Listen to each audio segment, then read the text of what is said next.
চাকৰি কৰিবৰ বাবে যিটো নলেজ লাগে জ্ঞান লাগে তাক আনিবৰ বাবে বা তাক জানিবৰ বাবে আমি আসাম ইঞ্জিনিয়াৰিং কলেজত ডাঙৰ এটা প্ৰকল্প নিৰ্মাণ কৰি আছো য'ত নেকি Dassault system India private limited যোনে ৰাফেল আদিৰ কাম কৰে তেওঁলোকে এই প্ৰকল্পটো অসম চৰকাৰৰ লগত যুটীয়া উদ্যোগত আগবঢ়াই নিব 243 কোটি টকাৰ প্ৰকল্প হ'ব 5000 স্কয়াৰ ফিট এৰিয়াত হ'ব আসাম ইঞ্জিনিয়াৰিং কলেজত হ'ব ইয়াৰে 200 কোটি টকা দছাল্ট ইঞ্জিনিয়াৰিং সিস্টেম লিমিটেডে ব্যয় কৰিব 43 কোটি টকা ৰাজ্য চৰকাৰে ব্যয় কৰিব এই প্ৰকল্পটোত আজি আমি অনুমোদন জনাও আৰু 15 জানুৱাৰীৰ আশে-পাশে এই প্ৰকল্পটোৰ কাম আমি আৰম্ভ কৰিব পাৰিম আজি আমাৰ বহু দিনৰ পৰা ডিমা হাছাও জিলাত 884টা ফ্যামিলিয়ে 4 লেন ন্যাশনাল হাইওয়েৰ কম্পেনসেশন এটা পাব বাকি আছিল তাকো আজি কেবিনেটে অনুমোদন জনায় আজি কেবিনেটে কাৰ্বি আলং জিলাৰ লংবাকু বুলি স্থানত এখন নতুন সৈনিক স্কুল নিৰ্মাণৰ সিদ্ধান্তক অনুমোদন জনায় এই সৈনিক স্কুলখন নিৰ্মাণ কৰোতে প্ৰায় 335 কোটি টকা ব্যয় হ'ব ৰাজ্য চৰকাৰ আৰু কেন্দ্ৰীয় চৰকাৰে যুটীয়াভাৱে এই ব্যয় বহন কৰিব আমি এই সৈনিক স্কুলখন নিৰ্মাণৰ বাবে প্ৰয়োজনীয় প্ৰশাসনীয় অনুমোদন আজি কেবিনেটে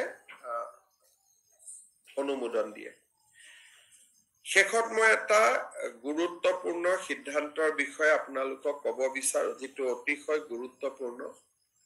জাস্টিস বিপ্লৱ শৰ্মা কমিটি এটা ৰিকমেন্ডেশন দিছিল যে ক্লাস 6 7 আৰু 8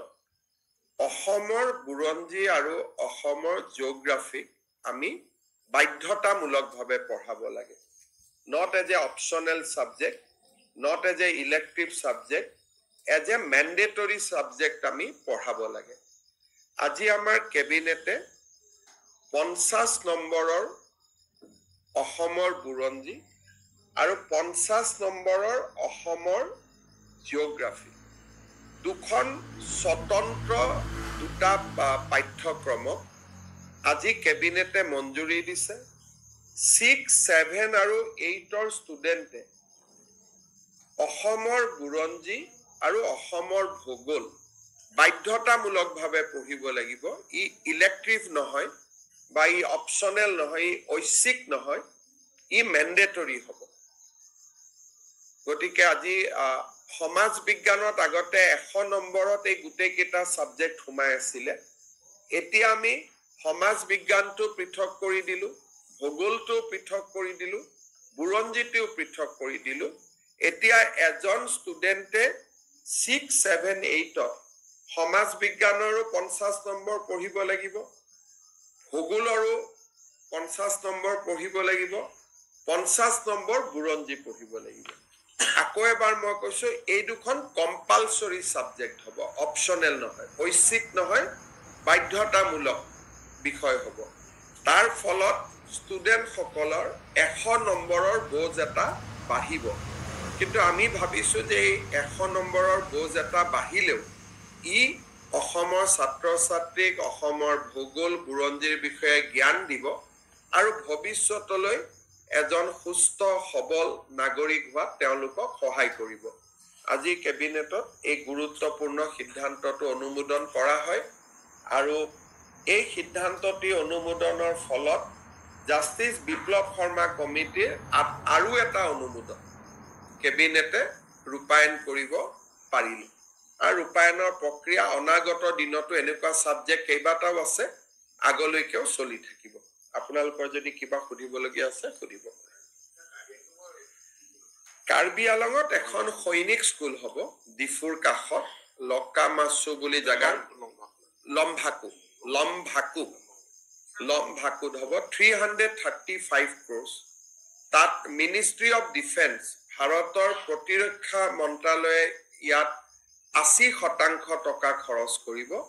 20% টকা ৰাজ্য চৰকাৰে খৰচ কৰিব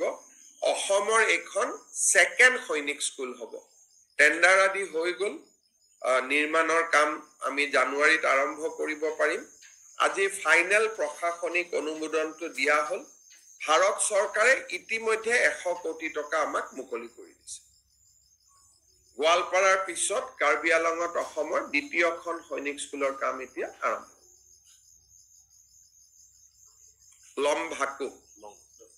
লম্ভাকু না LUNG Sir, tomorrow Post Malone is coming to Guwahati. It's a big day for Assam Concert Economy Initiative. Can you shed some light on that? This entire program is being sponsored by outside government agency. Initially, we thought that government will put money, but now government basically because of the response from various private sponsors, there was no requirement for Assam government to put money, maybe a small amount we have to put, but majority fund has been raised through sponsorship. However, we are not that young, so we are not going to see the Post Malone, but definitely for the first time people from America is coming, people from UK is coming. We used to go to Shillong, but this time people from Shillong, Nagaland, Itanagar, they are coming. So after 4-5 this kind of show,